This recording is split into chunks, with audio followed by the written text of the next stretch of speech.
Seja bem-vindo de regresso à reunião da Comissão Executiva. Estamos a analisar a crise no Médio Oriente e também as consequências no preço do petróleo, todos os cenários aqui em análise. E estávamos precisamente a falar de energias alternativas. Devemos ou não seguir esse caminho e investir mais numa altura em que o preço do petróleo está a atingir outra vez preços perigosos? Sabe que eu acho que não temos alternativa.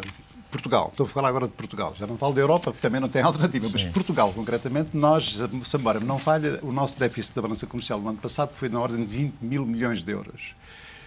O déficit dos combustíveis fósseis foi na ordem de 8 mil milhões de euros, ou seja, 40% do déficit da balança comercial são combustíveis fósseis. Portanto, não é possível num país como nós, com a situação em que estamos, já estamos com o déficit que temos, com a dívida que temos, com um projeto económico que não sabemos bem qual é, em termos de recuperação da nossa economia. Ainda temos que agravar 20% ou 30%, 8 mil milhões de euros, que é o déficit. Se o preço subir 20% ou 30%, passa para 10%, passa para metade do déficit da balança comercial. Portanto, eu acho que Portugal não tem alternativa, tem mesmo que investir, até porque tem condições para isso. Porque nós temos sol, temos mar, temos ventos, ou seja, temos condições para ter energias alternativas de uma maneira muito mais agressiva, muito mais avançada, muito mais competitiva. É claro que as energias alternativas têm um problema, que eu vou levantar aqui aos meus amigos, que também são especialistas nessas coisas, como eu sou, enfim, um bocadinho especialistas, que é, elas têm que ser ajudadas, têm que ser apoiadas, têm que ser incentivadas, têm que ser, porque elas não são competitivas na fase inicial. Mas isso é um investimento a fazer por forma a termos uma alternativa. Eu contesto muitas pessoas que acham que nós estamos a gastar muito dinheiro com incentivos das energias alternativas. Eu acho que é um disparate, porque evidentemente estamos a dar incentivos até elas poderem amadurecer e serem competitivas. Mas a questão é uma resposta de curto, médio prazo? Não é uma proposta a longo prazo. Não é uma proposta de curto prazo. Então tem que se encontrar uma outra solução, pelo menos no curto prazo, se esta crise se agravar. Não tem solução. No curto prazo não tem a solução. Não tem grande solução. E o caso português ainda por cima, infelizmente, mostra que entre 1971 e a atualidade, comparando o que se passou em todos os países da OCDE, em termos de intensidade energética, o nosso país aumentou. Exato. Mas isso também tem uma explicação. Sim. O grau de desenvolvimento de Portugal não se compara com... Exatamente. Mas, de qualquer forma, outros países que tiveram também crescimentos, enfim, desde esse período, não tiveram crescimentos tão grandes. Portanto, acho que aí, se nós continuarmos a depender desse modelo tão antiquado, não... Mas há outros indicadores em que, por exemplo, o grau de emissões de CO2 per capita portuguesa é o mais baixo da zona da OCDE, nós temos um nível de renováveis mais alto, porque temos, nomeadamente, o componente de energia hídrica que tem grande importância nessa matéria. Portanto, eu acho que, apesar de tudo, Portugal, desse ponto de vista, tem uma certa diversificação energética, não é? Os países mais avançados, agora, tem um problema que não se resolve nem em Portugal nem nos outros países, que é o consumo de energia, por um lado, está associado à produção de eletricidade. Agora aí, eu acho que tem havido até uma estratégia de grande diversificação, porque, nomeadamente, a base energética para a produção de eletricidade tem vindo a ser associada, nomeadamente, ao próprio gás natural. E o gás natural não tem os problemas de escassez que tem o petróleo. Agora, há um tema que é todo o tema da utilização do petróleo no transporte e na indústria, que não tem solução de curto prazo. Terá eventualmente a solução do carro elétrico, mas o carro elétrico também não é uma solução. Portanto, há de facto aqui questões que inevitavelmente se vão colocar, que passam mais pela discussão, se calhar, à volta de um outro tema. Eu acho que a questão da diversificação das energias faz sentido, e as renováveis e as alternativas também, mas, por exemplo, um tema que se discute muito menos, que é o tema da eficiência energética, é talvez aquele que está ainda mais por explorar, que é, tem havido uma grande preocupação com políticas públicas do ponto de vista do suporte à diversificação da oferta e da produção, não é? Mas na zona do aproveitamento energético, do lado da procura, que é uma coisa muito mais disseminada, porque obriga a políticas mais racionais de utilização, embora, por exemplo, na indústria, eu acho que as empresas, de um modo geral, até por via da indução dos preços de energia cada vez mais altos, têm-se preocupado em introduzir mecanismos de poupança. Se calhar onde isso falta mais é no comportamento dos consumidores, no próprio Estado, eventualmente. Não é? Há um trabalho muito grande a fazer nesta área da eficiência energética. Talvez a melhor energia alternativa em que se pode investir é poupar energia através da eficiência energética. E a eficiência energética, estamos a falar essencialmente de edifícios nas cidades e estamos a falar também ao nível do planeamento das cidades. A comutação que hoje existe nas grandes cidades, nomeadamente em Lisboa e no Porto, é uma fonte de grande consumo a nível de petróleo nos transportes. Mas deixe-me voltar ao tema das energias alternativas. Acho que o tema das energias alternativas é fundamental e é muito importante. E há energias agora que começam a ser viabilizadas via este aumento do preço do petróleo, mas as energias alternativas, como estávamos a dizer, por sua vez, produzem eletricidade, que é o veículo para, digamos, o consumo. E aí entram os temas da mobilidade elétrica. Nós temos que avançar rapidamente para as questões de mobilidade elétrica se queremos ter um perfil de consumo energético diferente. E a questão do carro elétrico na cidade é algo que vai demorar tempo, mas é algo que vale a pena, no meu entender, avançar.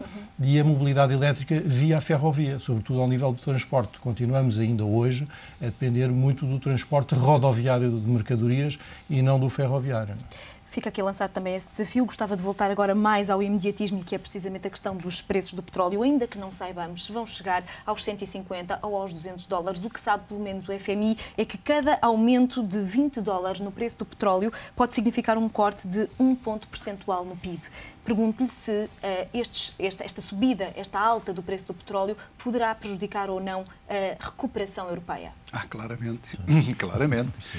Porque a Europa, se alguma coisa nós percebemos nestes últimos 10 anos, é que a Europa perdeu competitividade a nível global. A globalização, a Europa percebeu tarde essa globalização. Ajustou muito tarde a sua economia à globalização. E, portanto, está totalmente dependente da energia e, portanto, está totalmente dependente e, portanto, ela vai sofrer muito. Portanto, ela já está a perder competitividade e perdeu na última década de competitividade. Agora, com isto em cima, com o preço do petróleo em cima, que ainda ela está totalmente dependente da Europa, vai ser agravada e, portanto, acho que sim. Acho que a Europa tem mesmo que se mexer muito para conseguir recuperar este aumento do preço do petróleo. Com mais um risco ainda, inflação. Pois, inflação e desemprego e tudo junto, e são problemas económicos e sociais tremendos para sair. De facto, o período que se vai seguir não há de ser curto. Mas o preço do petróleo ajuda a empurrar aqui ainda a inflação, os preços vão aumentar, podem chegar a 3%. Sim, então, é uma combinação muito difícil, porque o petróleo está na origem depois de uma série de outros fatores, nomeadamente das commodities, que é o caso dos bens alimentares, que têm aumentado muito à custa do petróleo. E o petróleo funciona sobre a economia como um imposto. Por cada $10 que aumenta o barril de petróleo, Portugal gasta mais, parece que 800 milhões de dólares ou de euros por ano. Portanto, é um imposto. E imposto, por sua vez, pode provocar indiretamente inflação. O que é que o Banco Central normalmente deveria fazer? Era diminuir as taxas de juro, havendo uma fiscalidade mais forte. Mas neste caso não pode porque há o impacto na inflação. Portanto, há aqui uma combinação. É que faça o quê? Há uma tenaz muito difícil, que é o imposto de petróleo e o aumento previsível das taxas de juros dos bancos centrais para combater a inflação, que cria uma situação difícil a economias, como é o caso da economia portuguesa, que já estão... Ou seja, temos aqui a Europa com quase a corda no pescoço. E em relação aos Estados Unidos? Há algumas economias da Europa. Algumas economias europeias. Eu acho que o problema da Europa, não toda a Europa, mas eu acho que globalmente a Europa, não é que nós temos uma economia mundial a crescer de forma significativa. Quer dizer, a crise de que se fala é uma crise basicamente europeia, porque os Estados Unidos continuam a crescer, a China continua a crescer, o Brasil, a própria África está numa cena de crescimento. Mas isso em relação ao crescimento, mas não, é importante, a crise do petróleo não atinge os Estados Unidos? Não, antes de falar dos Estados Unidos, temos um problema que é esta crise, este crescimento significativo, não é, induz aumento do preço das commodities, nomeadamente do petróleo. E o problema aí é que a Europa está a perder competitividade, como o Dr. Martelo já referiu, e, portanto, está a não ter capacidade de absorver por via de ganhos de eficiência e do seu próprio crescimento os fatores de aumento do preço, nomeadamente das commodities, como seja a energia. E, portanto, é um problema sério. Porquê? Porque tem um grau de rigidez no ajustamento dos fatores, nomeadamente do fator trabalho, que torna muito mais difícil a sua adaptação a uma nova realidade. E portanto, essa perda de competitividade vai implicar ajustamentos, eles são ou por via voluntária ou por via, nomeadamente, do que está a acontecer em Portugal, que é estas taxas de desemprego cada vez mais significativas. Os Estados Unidos, eu acho que os Estados Unidos têm uma flexibilidade diferente. Por um lado, tem uma grande produção doméstica de energia, de petróleo, de energia nuclear, tem carvão. Mas muito térmica. E muita térmica, nomeadamente na base do carvão. Mas o carvão vai continuar a ser, mesmo na China e nos outros países, um grande fator determinante da produção de energia. Sim.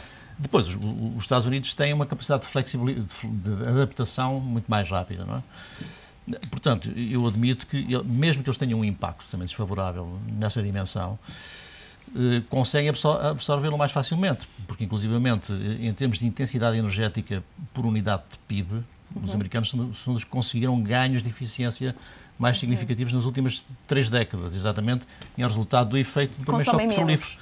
Portanto, são muito mais eficientes na utilização de energia. Não é? Agora, evidentemente, ainda assim, se houver em estagflação. Antes de mais, explicar o que é uma estagflação.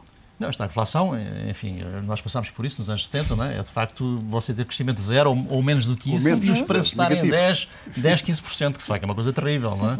Porque, nomeadamente, há esse risco neste momento?